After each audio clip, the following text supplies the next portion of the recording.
Second quarter action about to get underway. 2nd and 2, chance for their first down of the game. Matt Yacovo, he's going to keep it all the way here. He's going to turn the corner, and looks like he'll get up close to the first down, but be a little short. Chris, I think he's going to be a little bit short. Tigers did a great job of stringing that play out. And once again, number 78, Greg Herman, a big part of that. The first quarter, he has done an outstanding job defensively along the line, and he has certainly kept it up here in the first part of the second quarter.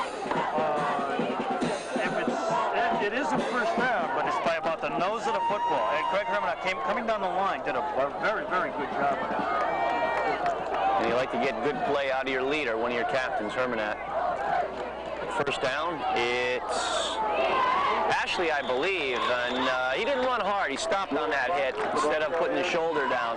I think he hesitated a little bit because he got cracked a couple of times. And again, the left side of the Tiger defensive line, and over there, Dave Phillip, he came straight down from the nose guard spot, and Greg Herman out over there once again on that left side, making the play.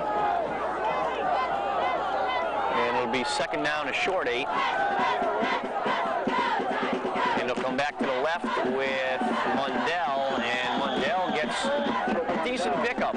He'll be up to about the 38-yard line, and that'll leave him a couple of yards short on a 3rd down play. Go Captain Jimmy Monahan on that. Dave Udacek just missed a diving stop in the backfield, had a chance to stop him for a loss, and just missed the dive. And Jim Monahan came up to the secondary to make the tackle. 3rd down, let's call it 2. Biggest play East Lyme's had so far. And it'll be Ashley. He finds some room, and he gets the first down, taken down by Zaneski, but not before he got out over the 40. Just barely. Zaneski got the tackle there, but he did get across the 40. And that was a little counter play there. If you anybody who's got a VCR and wants to replay this, took a little bit of a drop step, a little counter step, and then came across the other way, and that probably gave him the opportunity to get the first down on that. And that's something the Tigers have to be a little bit wary of. First down 10. It'll be Mundell sweeping right side behind 3 lead blockers, and he gets up to the 45 and a pickup of about 4. East Lyme's line beginning to get a little bit of surge now, and starting to assert itself with a very big, strong offensive line. Probably 200 pounds a man plus, which is normal for East Lyme. Vikes are generally a very big team. Kind of a dark horse in the ECC this year. East Lyme beat Norwich and lost the Ledger 2-0 in a Jamboree scrimmage pre-season. Their last test before coming in here. That was Mundell, who got into Tiger territory for the first time this evening. Came up about a yard short. It'll be 3rd and 1 with 9 minutes left to go here in the first half, and the Tigers up 7-0. We'll throw out a little trivia question for those who followed hand football for a while. Those who now remember that Hand and East Lyme used to play a long time ago. Anybody remember the last time they played and what the score was? That looked like either a mix-up or a quarterback draw for the first down by Yacovo. Yacovo got the first down, and Matt Yacovo is going to run the ball a little bit. He's not afraid to run. He's a tough kid, physical. Again, he's the quarterback of the JV team last year, very successful JV team. And this is kind of his ball club this year to run. You know, we're not taking phone calls and letters and stuff on this, but if anybody wants to think about it, the last time Hand and East Lyme played and what the score was. And Bill Clark, the fullback, they surprised the Tigers. Clark not careful off the wing with a little bit of counter stuff. And, those are going to be the people who generally carry the football. Bill Clark's going to mostly be a blocker for you, but he showed he can run the ball a little bit there too. 2nd down, long 4 for the Vikings, who are starting to make a little bit happen here. And that's Mundell, who actually has seen the ball a bit more than we had anticipated. We had figured out Ashley being the main ball carrier, trying to change things up a little as he comes up about a yard short. Again, East Lyme sitting here with a big play, and the Tigers with a big defensive play here. You'll notice that time Hand had 9 guys, probably within about 3 yards of the line of scrimmage. I think Hand pretty much convinced at this point that East Lyme is not going to put the ball in the air on a regular basis. Well, they're inside the 40 here, 3rd and short. If they wanted to think about it a little here, they could take take a chance and put it up, but they have two tight ends, and there's movement on the right side. Boy, that flag was thrown in hard by the linesman. Play basically was that, I'm trying to see his number there, but I believe it was Clark was out in the slot position on that, and he hit the neutral zone, and as soon as you hit the neutral zone in high school football, it's an automatic flag. And so instead of being a 3rd and 2, it's a 3rd and 7 now, which has got to change the ball a little bit for the Vikes, and the Tigers are going to loosen off, and instead of playing 8 men within a couple of yards of the line of scrimmage, now back in a basic 4-4. And they come back to that counter, and it's read perfectly. Making the initial hit was Hermanat again. It's off the bottom of the flat. Greg Hermanat makes another big play. And that brings up a 4th down. That penalty really hurt. And East Line probably in a funny situation there, and Clark's penalty definitely hurt because instead of being a 3rd and 2, it became a 3rd and 7, and it's a tougher fly by far. Ashley drops about 10 yards deep. Hermanat puts some pressure on, gets a pretty good boot off. McIntyre has trouble. He comes up, fields it a little bit late, but covers it at about the 18 where the Tigers will take over. McIntyre just barely covered that ball because Mr. Clark down there trying to atone for a previous sin was right in on that play and almost wound up coming up with the football. And with 6:43 to go here in the first half, the Tigers will have the ball for their 4th possession. This, the worst start they've had this evening at about the 18. But the last time they had to go any kind of distance at all, they marched it in for a touchdown. When they had field position handed to them, they didn't score. Burke and Spain are split wide to the right. The quick hit to the fullback, Udacek. He gets up to about the 20 for a pickup of 2.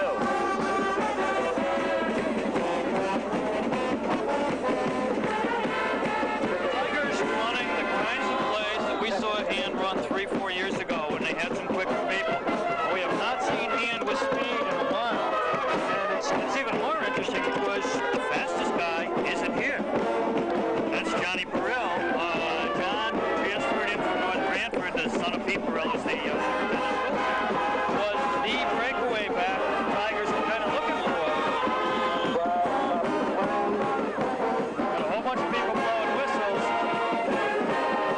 We have one guy making a call, and the Tigers have some illegal proceedings. John Burrell was the quarterback in North Branford the first 5 games last year, broke his arm, and then when Pete got the job over here, they wound up moving into Madison, and John transferred here. Larry had him move to a tailback spot because of his foot speed, and what happened in preseason was that John broke the wrist again and is expected to be out for the year. And there's another broken arm also, Brian Risley, who suffered his in a baseball game. Got flipped by a kid from West Haven, who we won't want to talk about too much more. And that's McIntyre out over the 25 to the 26, about 3 yards short of a first down.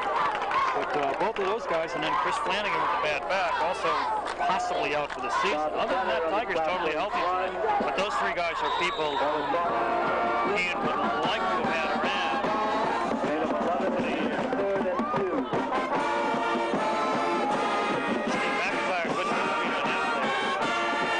McIntyre and Udacek in the split backfield, and it's Udacek, and he's met short of the first down.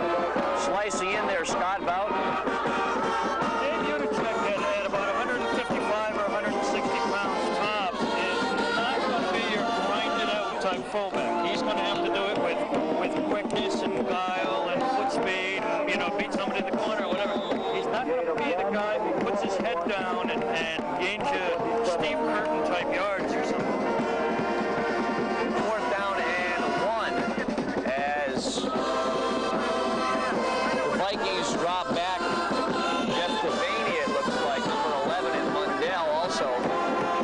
And Andy Sineski for his first punt of the year, averaged about almost 41 yards a kick back here. Well, little trouble handling it, and he just turns over at about the 37. It's Devaney, tries to get outside, and there's Hermanat on the tackle.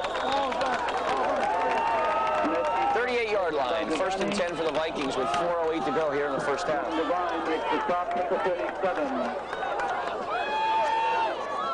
Sam Sineski got that to turn over well enough so that, that he got the kick out there pretty well. All-state punter last year averaged just under 41 yards a kick, and touted by a number of people, including USA Today, as one of the top returning seniors in Connecticut. And for the first time, we see two wide receivers split to the right. Yakovo with a pitch, not handled by Ashley, although it wasn't a great pitch. Back to about the 28, though, he manages to cover it. We also have a flag coming on the outside, and I'm trying to figure out what that's going to be for. It's got to be some sort of procedure penalty, unless he caught a hold. Back at the 29.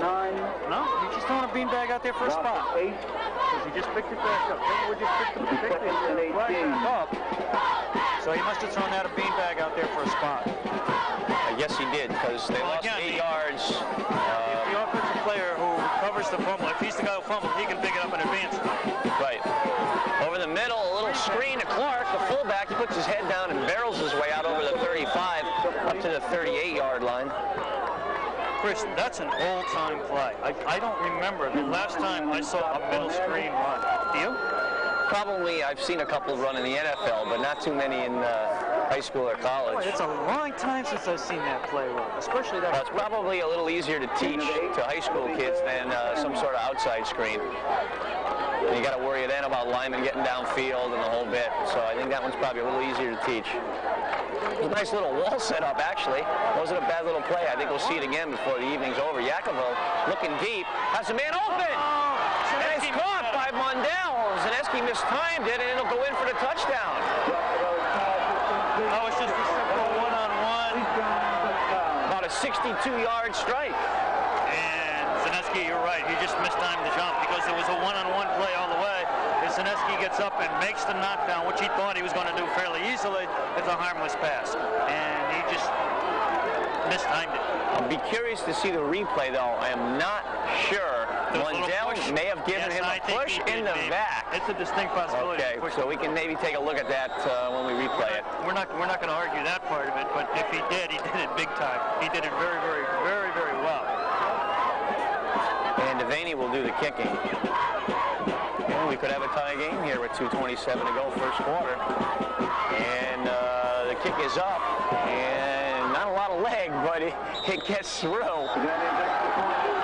And we're tied up here, 7-7 with 2:27 to go, and a big lift for East Lyme. Yes, there was. That was your basic 21-yard kick. I mean, if you got to go 20 on the extra point, that was about 21. But a very, very big play there, and just basically throw the bomb, throw it up, and he made the catch.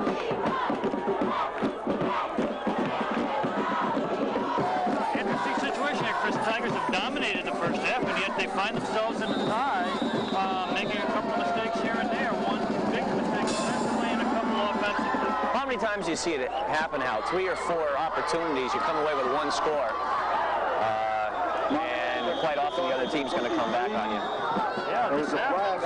We're going to have a holding call, by the way, on this kickoff return. That was Monahan who fielded the ball and got it forward to about the 22, but we're going to back up some. Yes. Penalty is against Dan. Was the guilty party of the hold? Well, I'm not sure. It looked like from where the official threw the flag, that's where he was throwing it. There was a clip, as now signaled, blocking below the waist. Block below the waist. Which I didn't see. I thought he was calling a holding, which I did see. So we're going to be way back here. With those soccer lines, it's always hard to tell, but I think we're around the 12-yard line.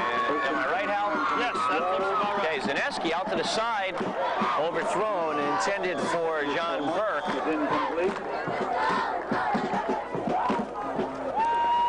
Paul Nichols' first and last mistake of the year, said that was intended for Munt. Now he changes it to Burke. I think he was saying the same thing that I was, which is that Mike Munt was open on the other side. Second down 10, 2:12 to go. Maybe a little surprised the Tigers throwing the ball deep on first down, Hal, because with 2:12 to go, they got to move the ball on the ground here. Otherwise, they're going to have to punt it away. Still give some time. But, okay, now you're in a situation where Spain's got one-on-one coverage, too. Oh, Okay, now you give it to Udacek on the dive. You don't get much. You're in third down, and you've still got plenty of time. East Lyme probably going to call a timeout. And that's a smart play. Good coaching. Certainly a good timeout. 2:03 to go. But at the same time, we know that the Tigers have proven that they can move the football through the air. And Larry, obviously not afraid to throw. Balls a pass on first down deep in his own territory.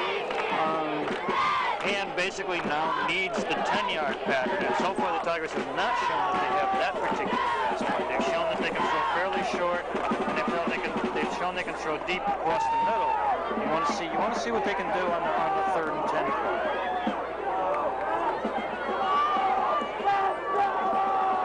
Well, it's third down, about 8, with 2:03 to go here in the first half.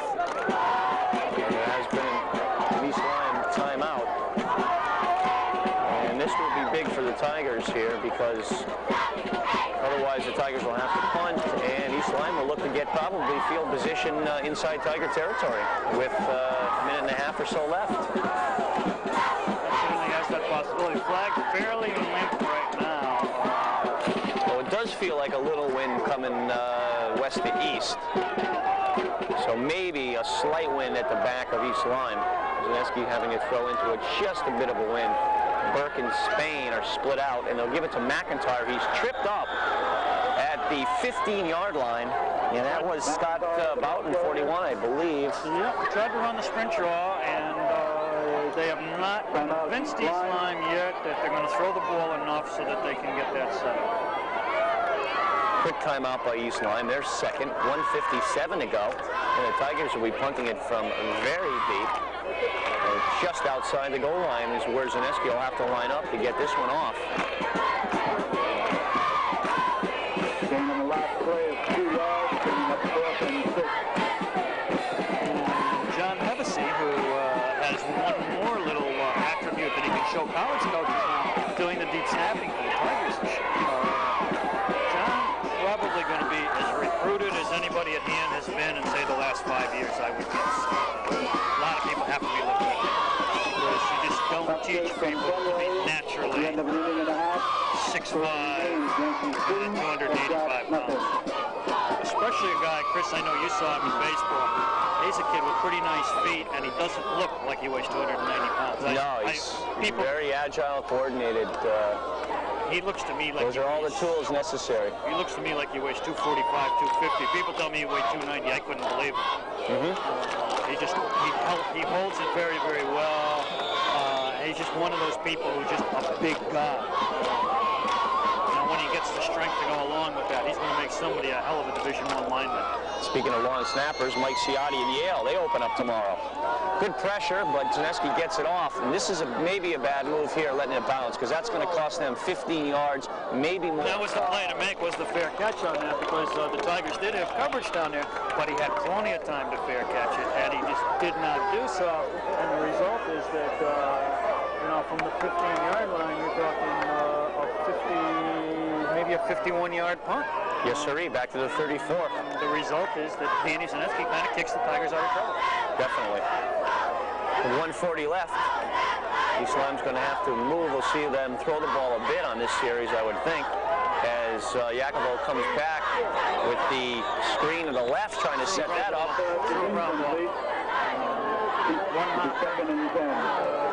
Second attack. Chris, even though the Tigers are in a situation right now where they're in the 7-7 tie, I see some things I like.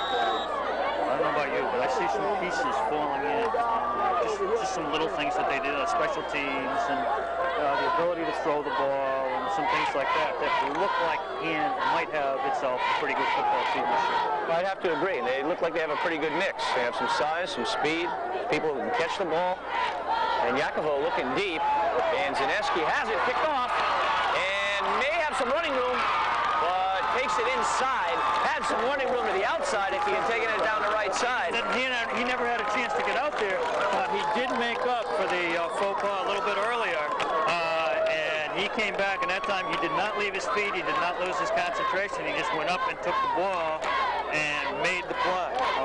38-yard line and a chance for the Tigers to work something here. 1:19 to go. And once again, the Tigers in that position where, because they have the ability to throw, you never count them out. The quick strike is possible. Out of the I formations, and Eski sprinting out the right. He'll keep it, hops over one tackler, and gets up just shy of the 40. And the Tigers will call timeout with 58 seconds to go here in the first half.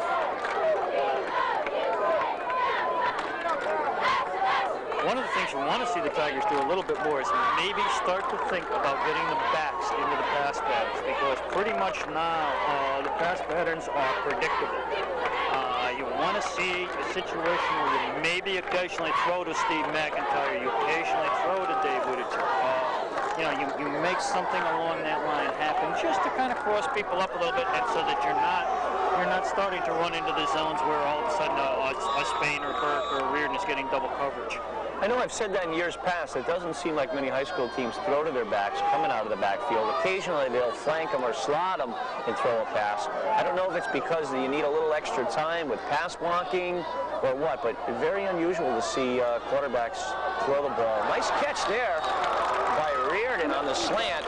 You very rarely see high school quarterbacks throwing to the running backs. And it seems to be such a big play in college and in the NFL.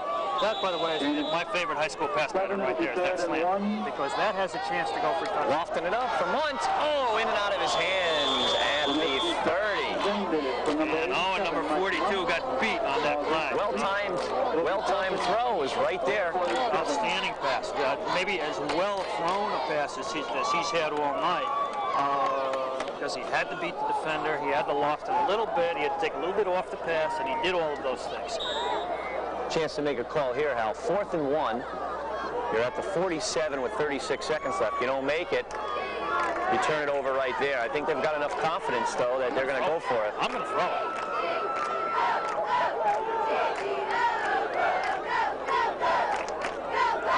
And McIntyre is taken down, and I believe he'll come up short. Oh, it's going to be a tough mark. That's a tough call. Let's see the spot. It looks like they're getting a good spot here. They're going to have to measure. They're not getting a good first down spot. He's short, I think. Well, it's our first call of the year. I got him short, but you're smiling at me, Chris, which means you think he has. No, I think he's short. I really do. But I think he gave him a better spot than actually he should have had. He was tackled behind the line of scrimmage, and they said he almost made a yard. Came up 4 inches short. And I think that looks like that would have been the right move. 32 seconds left. Let's see if they loft another one up. Split ends to both sides. I think if I were the Vikes, I'd be real pleased to come out of here with a tie. And they give the draw to Clark. Clark's a big guy. He gets inside the 45 to a 44. And with 17 seconds left, we have a timeout on the field, I believe. East Lyme takes his left. 17 seconds. I'm kind of scratching my head. Why do you want to draw play and then call a timeout with 17 seconds? Oh, what is this, an extra chance to fumble? Why not let the clock run? At this point, I think that East Lyme should be happy with a 7-7 game. The Tigers really controlled the ball most of the first half. If I'm the Vikes, I'm real happy at 7-7. And really that was basically a lucky touchdown. It was really just thrown up there. Zaneski was trying to time it for the pickoff. And he didn't make the ball. He didn't make it. Huh? What's that? Replay.